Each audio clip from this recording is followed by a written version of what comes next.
Welcome in. It's Big Ten Today. It is great to have you with us on this Tuesday. Dave Rivs and Trent Meacham. Last night was the second time, I guess, in a month that we have not had a Big Ten basketball game to watch in the evening. I don't know about you. I went through some withdrawal symptoms. I barely knew what to do with myself. Yes. I got my boys there. We're usually watching Big Ten hoops, and we missed out last night. Well, we'll be able to make up for it tonight. A couple more games in the league, including one here on the Big Ten Network. But part of what we want to do as we kind of make this transition from football to basketball is catch people up. And I think people are aware of the superstars in the league. But if you're not, the big story looks at the top scorers. Purdue's Zach Edey, of course, the reigning National Player of the Year. He is leading not just the Big Ten, but all of America in scoring. Terrence Shannon, Tyson Walker, both over 20 points per game. Doug McDaniel and Bruce Thornton, they have both taken major jumps. Boo Buie has Northwestern back in the top 25. Have some transfers there in Ben Krikke and Kalel Ware. So those are the stars. But the goal today isn't to talk as much about the stars as it is to some other players who could impact teams going forward, the X factors. So before we get into your X factors, I'm going to go over one for every team. Define the term for people. How do you define an X factor? Dave, I look at the guys that if they're playing at their best, okay, when they're at their best, this team could go to the next level. So maybe a team that's a pretender, now they're a contender, or a bubble team is now an NCAA tournament team capable of making a run. So who are the guys that if they're playing at their A game, now this team is at another level? Reminds me of a hot shooting guard at Illinois back in the day, a fellow named Trent Meacham, who I think maybe at some point we discussed as an X factor. So let's get into it. Let's start at the top of the league with Purdue. Again, been the number one team in the nation for a week. They're right there in the top five. They're number 3 this week, and a team that many people feel like can compete for a national championship. And Edey is the biggest reason, literally and figuratively, behind that. But how about an X factor? Who would you go with for that? You got the National Player of the Year. You got a point guard, Braden Smith, playing so well. But when things aren't going so well for the Boilermakers, which doesn't happen a lot, they don't need this guy to score 15, 20 every night. I think Fletcher Loyer is the guy, though, that can be that next option for them, especially offensively. The perfect example was against Tennessee in Maui. A lot of fouls. Zach Edey's on the bench, and Fletcher Loyer goes for 27 points. He gets to the free throw line, 10 for 11 from the line. They don't win that game. They don't win that early season tournament without Fletcher Loyer. He would be the third guy offensively. He's great at attacking closeouts, good in DHOs. They run a lot of those for him.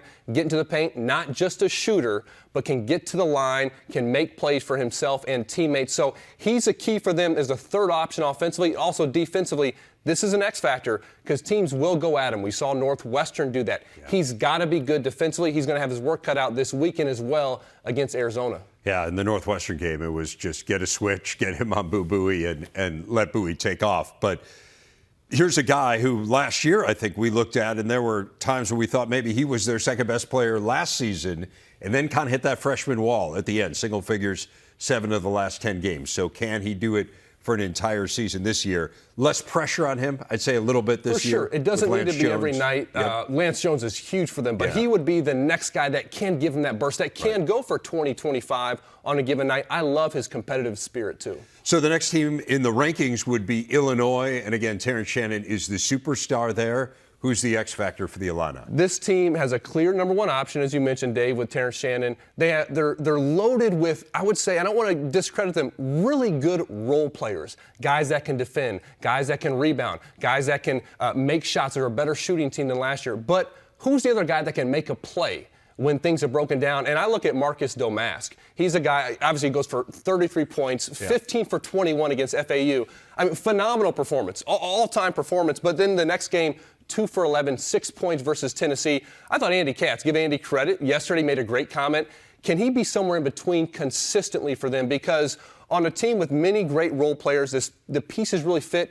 He's the guy that I look at. If he can make plays for himself, he's great in the low post once he gets into the paint. If he can get there, this team can raise it up another level. Not shooting the three great so far this year. He did have, again, the phenomenal game against FAU where he really does that damage is inside the arc. And you think about that SIU team last year, and we've already mentioned here the first 2 teams. You're talking about Domask. We mentioned Lance Jones and the impact he can have, and they still have Xavier Johnson, who's having a fabulous year. That was a heck of a a group of talented players there for the Salukis. What about Wisconsin? So they are ranked 23rd. Where are you going with the Badgers for their X factor? So this team has a lot of depth. I'm looking at, okay, what's most important for them? They have a lot of depth on the wings. Stephen Crow is really their one center, but I go to their point guard, Checky Hepburn. He's been around for a while now, plays over 30 minutes a night. A lot is reliant upon him to run the show. Now, he doesn't have to force things as much as he did last year. So I think the key for him is, can he run this team? Can he run can he get the guys in the right spots? Can he identify, okay, John Blackwell's got it going, Max Klesmit's got it going. He's got to run the team, but then also find times to pick his spots. Okay, he's shooting the ball. He's not shooting as well this year from three at 28%. I think he was a 40% shooter last year. I think his efficiency will tick up as the load is not much on his shoulders this season.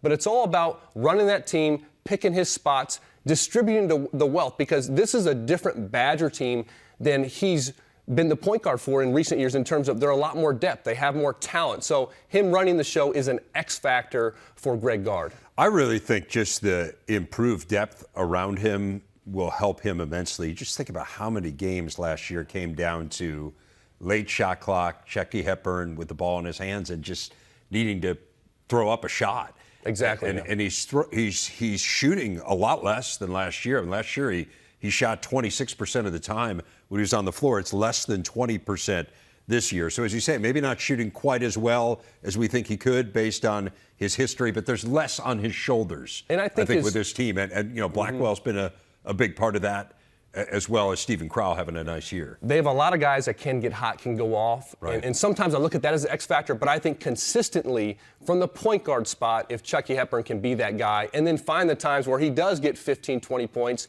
if he can do that and run the show, this Badger team can compete with anyone. Experienced team in this league for sure, an experienced player. What about Northwestern? You're going to see them tomorrow night against Chicago State. They are ranked 25th now in the country. Boo Buie is the centerpiece of this team, clearly. Who can be the Wildcats' X factor? Big Matt Nicholson, 7 foot, 280 pounds.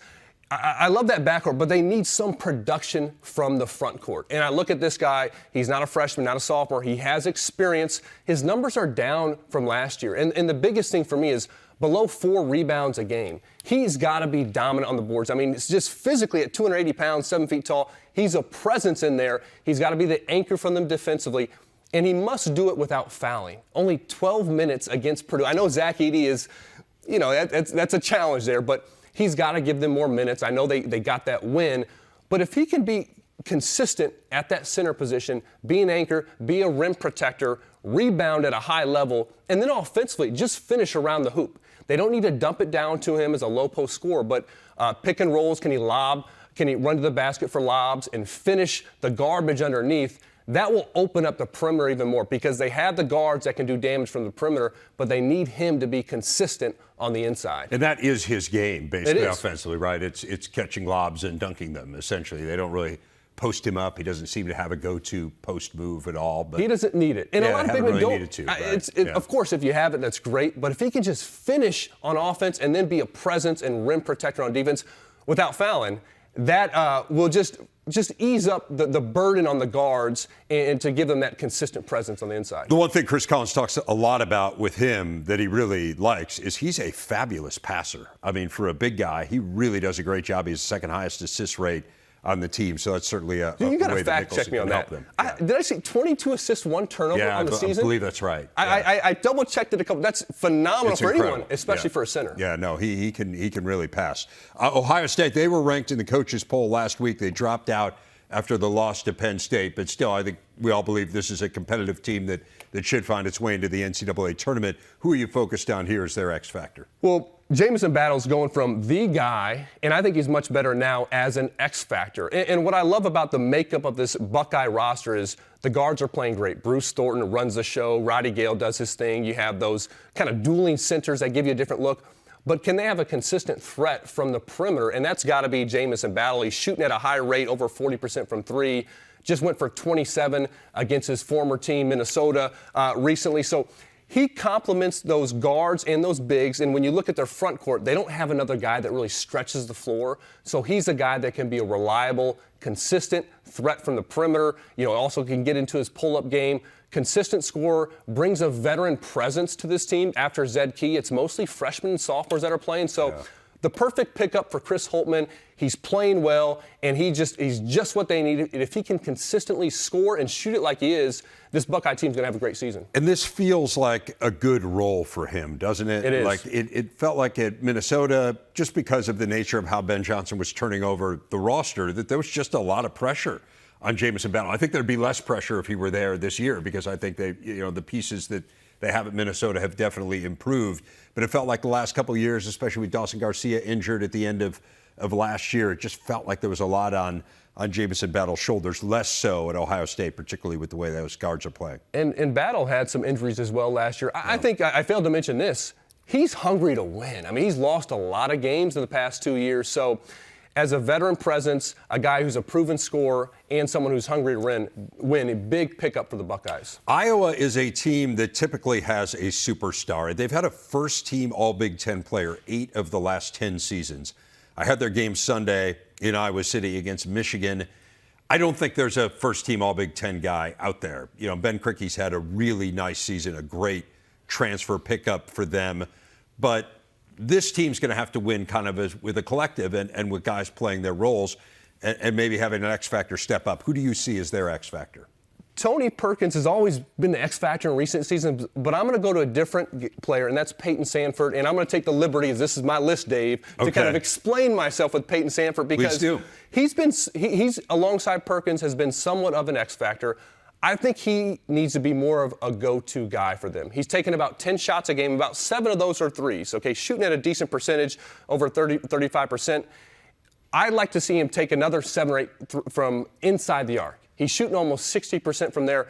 He's got a little bit of Klay Thompson-like to his game in terms of 6'7", big guard, high release point, moves well without the ball. I think they need to focus, make him more of a focal point offensively. All right, we're talking Iowa. It's all about offense. Right. Make him more of a focal point, and I think that will free up some of the other players more. I think he has the ability. I think he has the confidence. He can make shots. He's wired to score. I think as a team, though, they need to run more for him, get him the ball more. I want to see him taking 14, 15 shots a game. You mentioned his size, and I think that's the thing that really stands out when you watch him in person. As you said, 6'7". I mean, this is not a small guy. And you think a lot about the positionless basketball and kind of the way that the game is going. He's an excellent rebounder. He can do a lot of things. I mean, he can handle the ball pretty well, solid passer. So, no, I'm with you. I really like Peyton Sandfort. And again, he's a guy who, Sixth Man of the Year in the league last year, and someone who people talked about as maybe making a jump this season. Where are you going with Indiana? So the interior's great. The perimeter isn't the most productive offensively. I'm going to go to that wing position, Mackenzie Mbako, freshman. A lot of hype coming in. Former Duke commit, potential lottery pick, they say. And it really has taken him some time to find his footing at this level. Now, he's scored in double figures, hit at least 1 3-pointer in the last 4 games. You just feel like he's finding his rhythm. He's learning what it takes to compete at this level.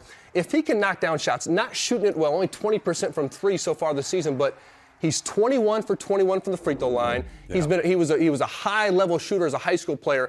I think his 3-point percentage will uptick. And if they can have a consistent threat from out there, similar to Sandfort, big wing that can shoot over the defense, if he can knock down shots, wow, that opens it up for the bigs. It opens up for the driving lanes. And I see him only improving as this season goes on as a young freshman. Yeah, same thing. We're talking about a guy who's 6'8", right, and has those perimeter skills. And, again, that's where the game's going, and you can see why he was as highly touted as he was. Michigan State off to a rough start. They're just 4-5. It's tied for the worst 9-game start of the Tom Izzo era. It last happened 20 years ago. Now, that team won 12 of its last 15 regular season games, made the NCAA tourney as a 7 seed. This is a team that had serious expectations. Preseason number 4 in the AP poll. They actually got a vote for number 1 in the country in the preseason, and here they are at 4-5, back with Trent Meacham going through X factors in the Big Ten. Give us an X factor. Give us something to be hopeful about here for Michigan State. I was watching the postgame show here on BTN the other night after the Nebraska game, and Evan Turner and Robbie Hummel were kind of at a loss. So who do they go to? Who does Tom Izzo go to? I'm going to go to Jackson Kohler. He has not played this year. As a freshman, only played 10 minutes a game, just 3 points, 3 rebounds a game. So hasn't shown a ton, but did have some bright spots. And what I love about him is, even as a freshman, he played with great energy, great confidence. I believe he had 12 and 11 against Rutgers, against a good Rutgers defense. And what he does is he will give them a low post score. Very comfortable and skilled with his back to the basket. That's not something they have, aside from Malik Hall a little bit. So when you're struggling shooting the ball, you want to get the ball to the basket, and he's a guy that they can post up, something they do not have. Expected to return somewhere around Christmas. It sounds like his recovery from foot surgery is going well.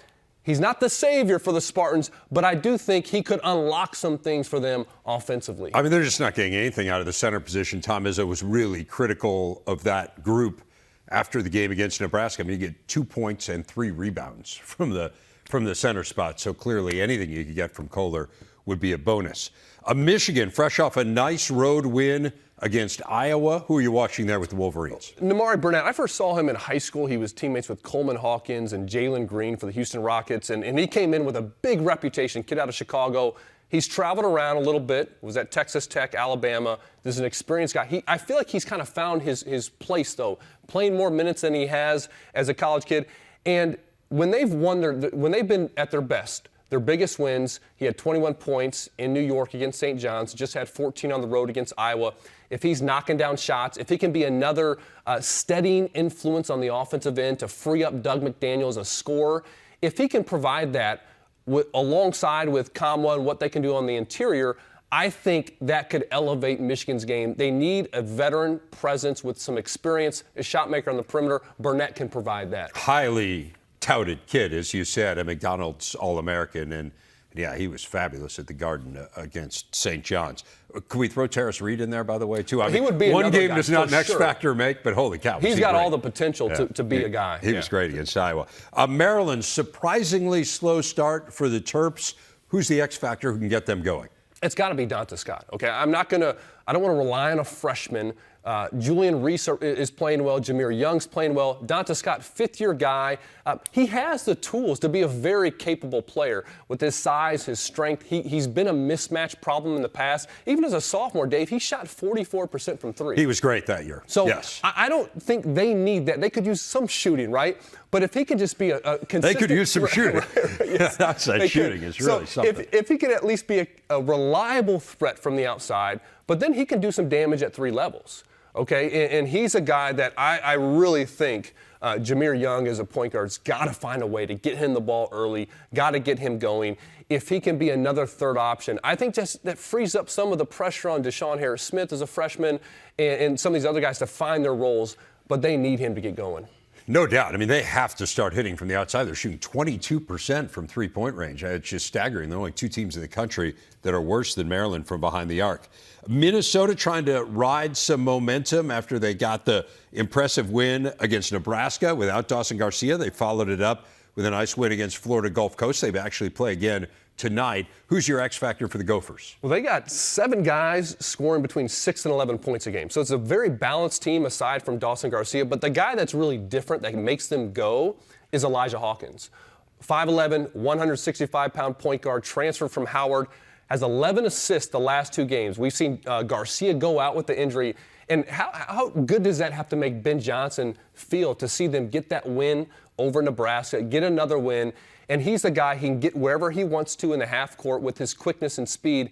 When he's setting the table, when he's throwing those lobs, he's surrounded by some very capable shooters on the perimeter. He's the guy that if he's playing at his highest level, if he's making great reads, great decisions, this opens up a lot of things for the Gopher team offensively. Issue for him is turnovers. He has the most turnovers in the Big Ten. So can you avoid the mistakes? Why he's an X factor, not no, I understand. I understand. It's a good point. It's a good point. I'm just saying. I think to me that is, if he can cut down on those, then yeah, I think they can be really good. Rutgers look really good on Saturday. I would argue maybe their best performance of the year, going on the road, beating Seton Hall. Who's your X factor for the Scarlet Knights? Big win. Welcome back, Mawot Mag. Okay, he just came back from an injury, and if you go back to last season, They had won 10 of 13 games, right, and then he got hurt. And they only won 3 of their last 10 games after he got hurt. He's not going to wow you in the box score, but this is he's a guy who plays with great energy, an athlete, defends, rebounds. He's improved as an offensive player. The biggest thing, though, for me, Dave, with Mawot Mag is he's got a winner's mentality, and I think they really need that. He's been a part of winning teams at Rutgers. They clearly have not gotten off to a great start this year, so to get him back in the lineup, to get a win against another New Jersey school in Seton Hall, it bodes really well for them. And played 24 minutes. So that's a great sign in his first game back. Steve Pleichel was telling me last year, before he got hurt, that Mawot Mag was maybe their most important player. And he was talking about how he had honed his defensive skills going up against Ron Harper Jr., and that just made him better defending him in practice for those first couple of years. But you're right, like good length and a guy who can make shots when he needs to. Probably not a coincidence they played one of their best games of the year in the first game that he came back. What about Nebraska, a team that seems to be trending up here? Big fella, transfer from Bradley, 6'10", rink mast. He's kind of like a point center for them almost. 3 assists a game. I believe he's tied for the lead assist for the game for the Cornhuskers. They'll play a lot of 5-out. They'll put him out at the perimeter. You'll see him on the top of the key with the ball or at the elbow and run a lot of cutters around him, DHOs, and he really facilitates things for this Nebraska team he's surrounded by Tominaga, Bryce Williams, Lawrence, some really good shooters. And so I think he's kind of a guy that can kind of stir the pot for this team offensively. But then defensively, they need his size. They haven't quite had a presence like him in terms of physically, just his size. 14 rebounds against the Spartans. Really, I thought controlled the game offensively as a playmaker at times, but defensively and on the glass was really critical for the Cornhuskers. And if he's playing well, then another great transfer from the Missouri Valley Conference, that just allows those shooters to break free. Very difficult scout going against Nebraska. And yes, Tominaga, those guys are great, but I think so much revolves around Rink and the inside. I love his game. I mean, Andy and I were talking about it yesterday. I just think he's fantastic. I think he's an under-the-radar portal pickup. But you talk about, 14 rebounds, 6 assists. The skill set is so good, and I love the way that they use him. I think he's a perfect fit for Fred Hoiberg's offense. He distributes, when he's at the elbow, and it's really good. And I like it because it's unique. I don't know if there's another team in the conference that has a big man like that. Right. And then the shooters, they haven't shot it necessarily great this season. I think that'll tick up. And he can shoot it too. He was 35% behind the arc last year, Bradley. Yeah. If he starts, you think about they play a team like Purdue or some of these other really good big men. Can he bring out an Edey out on the court? Now that just opens it up for the rest of the team. Yeah, I've really been really impressed with him. So he is a transfer. You got a team full of transfers at Penn State. Who are you picking there? Well, the backcourt's great, but I'm going to Zach Hicks, transfer from Temple. Here's another guy we talk about, those 3-and-D type of guys, 6'8". He's been on NBA draft radars, high-level shooter. He's not shooting it quite as well this year at 32%, but from 3. But this is a guy that can rise up, make shots over opposing defenders. He's going to bust some games open for them. Has a number of games already with 3 or 4 threes. And we're gonna see him just fill in alongside that backcourt of Ace Baldwin, Kanye Cleary. He's not going to be the focal point, but there's going to be some nights where he's going to hit 5 or 6 threes. He hit 10 in a game as a freshman at Temple, 10 threes in a game. And again, with his size, you can see why. Interesting to say, he's been on some draft boards, but you kind of get it, right? Again, kind of the way the game's going, the skill set of a player of that length, he's really good. Really good. All right, good stuff. I like that. I like running through those key those players. Like I say, Trent breakthroughs. Meacham would have been an X factor back in the day, don't you think? I was on no NBA draft radar. No, but you would have been a player that we would have discussed in exactly I appreciate that. this context. What a comeback for Penn State on Saturday. They were down 18 in the second half. They rallied for their first conference win, topping Ohio State 83-80. Snapping a 5-game skid. It was their 3rd straight win over the Bucs, just the 3rd time they've won 3 in a row in the history of this series. And the first-year head coach of the Nittany Lions, Mike Rhoades, joining us for our big interview. Coach, really impressive comeback on Saturday. You're down as many as 18, as we said. It was 16 in the under 16 timeout. Can you recall what was said in that huddle? Like, kind of take us inside what the guys were saying to one another and what you were saying to them. Yeah, pretty basic stuff, Dave. I told our guys, I said, if this is how we're going to play the rest of the way out, it's going to be really hard, and these people aren't going to come back because our effort and our approach wasn't really good enough, and that's why we got down so quick. And I told these guys, you got to figure it out. Just figure it out and just let it all out and play. Go play. And these guys want to win so bad, and they want it. But, there's a process to all this. And I just said, you guys got to let your hair down and go. Just go after them and go play. And to their credit, they stuck together and they kept fighting. And I was really proud of them. They found a way to win the game. I think what was so impressive to me, Coach, was not only were you down in that moment, right, trailing big in the second half, but you guys were coming off a really disappointing performance. Disappointing because you had every chance in the world to win at Maryland, a game that went into overtime. It was one of those coin flip games, and it just happened to go their way. And as I mentioned, coming out now, that was 5 straight losses at that point. So there was a resilience within the game, but I think there was a bigger picture resilience, too, with your team of coming off that disappointment against the Terps. What does that tell you about this team? Yeah, without a doubt, they have fight. This group has fight. They're competitive. They just got to continue to understand as a team how to go through it to win. I really believe the Maryland game. I thought before that we had some disappointing losses. I thought the Maryland loss, gave us more of a standard. That's the way we got to play if we have a chance to win in the Big Ten. Even though we didn't win on the road in our first Big Ten game, we went about it the right way. We practiced the right way. Our mindset was in the right place, and we had an opportunity to win on the road at Maryland. And then, not a great start to the Ohio State game, but the guys stuck together. And look, we're a new team. We're a new program. We're up and down. We had 3 tough weeks where we didn't win games, and we didn't always approach it the right way. But this past week, starting the Big Ten, we went about it the right way, and Saturday night was a great result because of that. You said something that struck me when you were talking about what you were saying inside that huddle. You said, hey, these people aren't going to come back if this is how we're going to play. And one thing that really stood out to me on Saturday was, man, you had a great crowd. I mean, they were really behind you guys. They were loud. They were enthusiastic. And again, you're talking about, hey, you had been slumping a little bit coming into this, as you acknowledged. What has been the response here so far from the fan base, particularly with the style of play, which is really fun, up and down the court, taking chances on defense, turning teams over? What have you seen from the fan base? The fans have been awesome. As many people know, there's Penn State pride. That's what I told our guys after the game. What we saw today, that Saturday night, was there was a level of Penn State pride. I didn't think we played with great pride early in the game and we got down, but we played with it the last 15 minutes, and our fans showed their Penn State pride. And our students showed up. They were loud.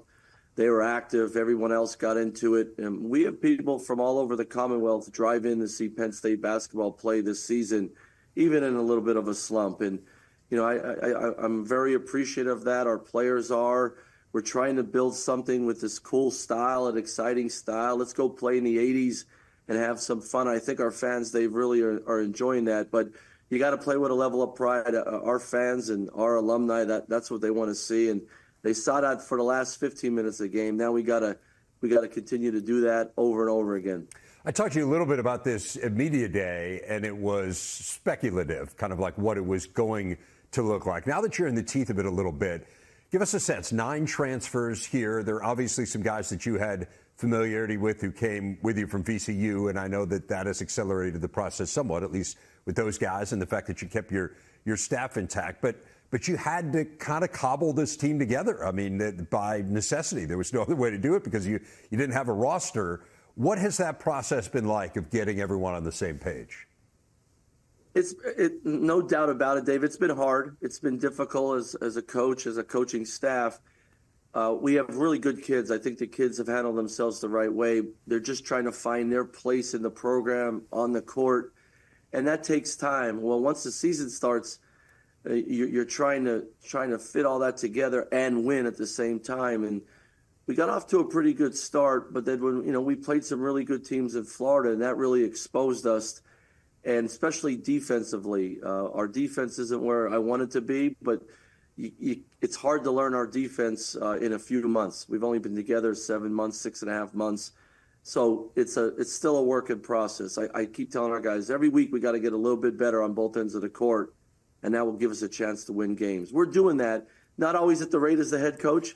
I understand that, but I really believe these guys are trying to find their place in the program, and I appreciate that they're trying really hard doing that. One guy who has clearly found his place in the program is a holdover. I've been blown away by Kanye Clary. Part of it was the team was so good last year, maybe there wasn't an obvious place for him to play. But, man, he chose to stay, and I know you've talked a little bit about kind of how you sold him on staying, on the style of play, which really seems to fit him. He has become one of the stars of this team, Coach.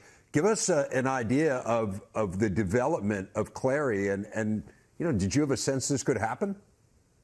Well, I knew about him in high school. He's from Virginia Beach, so not too far from Richmond, and I knew his high school coach. The one thing about Kanye is two things that help him so much. He has elite speed, especially with the basketball, so he can get wherever he wants. And then he has a chip on his shoulder. He has an edge to him about going after it, going after who's ever guarding him, trying to make plays all the time. And that's how we play. I want our guys to have the green light and not look over their shoulder. And with him and Ace Baldwin on the court together, that's two dynamic guys with the ball. Lots of ball screens for those guys. Those guys get in the lane and create for themselves and for their teammates. It's just harder to guard. But what Kanye has done a great job of opening his mind to us and our style of play and being very coachable. I thought in the last month of our season here, he has taken a huge step in just making the game easier for himself and for his teammates. And he's only getting better and better. To be honest with you, Dave, I think he's just scratching the surface of his ability, and he's going to continue to get a lot better, which is a lot of fun for us. Well, it's fun to watch, too, no doubt about it. Your style is fun to watch, and we mentioned a little bit, for you, this is a homecoming. You're back in your home state. You're from Mahanoy City, which is coal country, not far from Wilkes-Barre, maybe 40 miles or so from there. What has it been like for you to be back closer to home and in the place where you grew up and fell in love with basketball?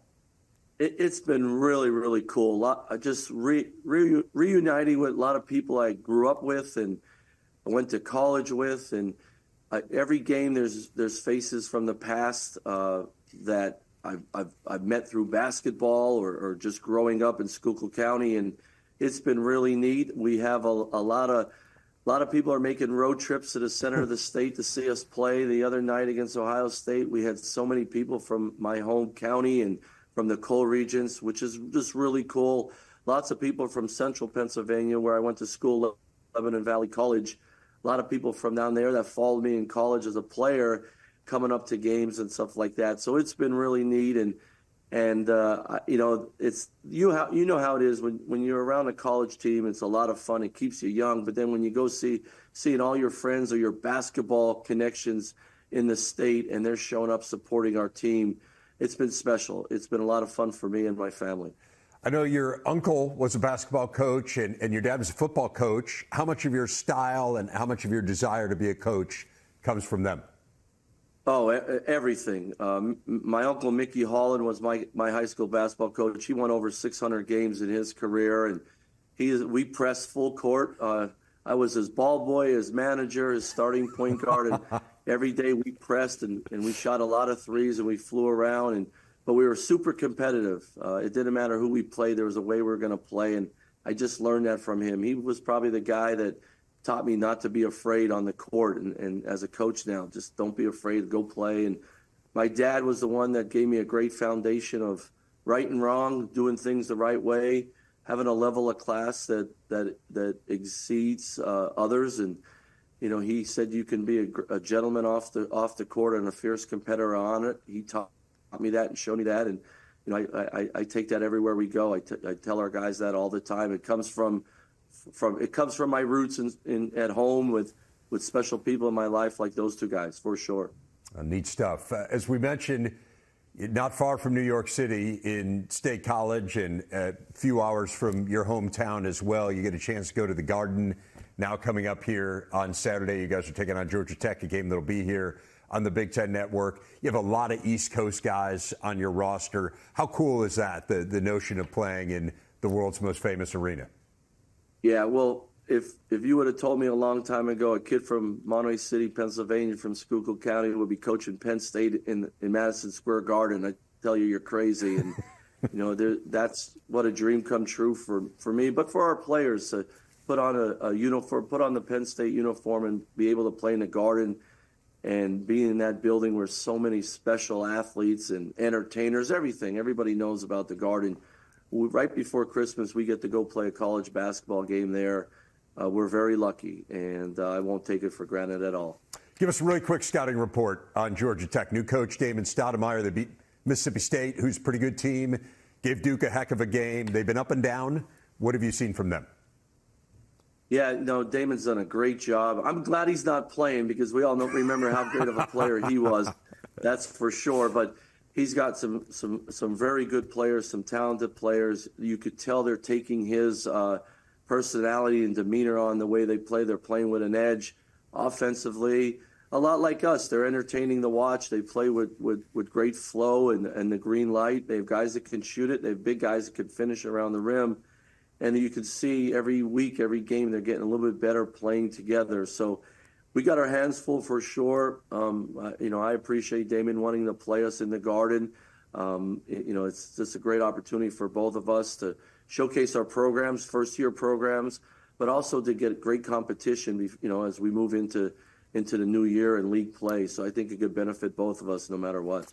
Mike Rhoades, head coach of the Nittany Lions. Again, looking forward to that one on Saturday. Congrats on the great win over Ohio State, and thanks for your time, Coach.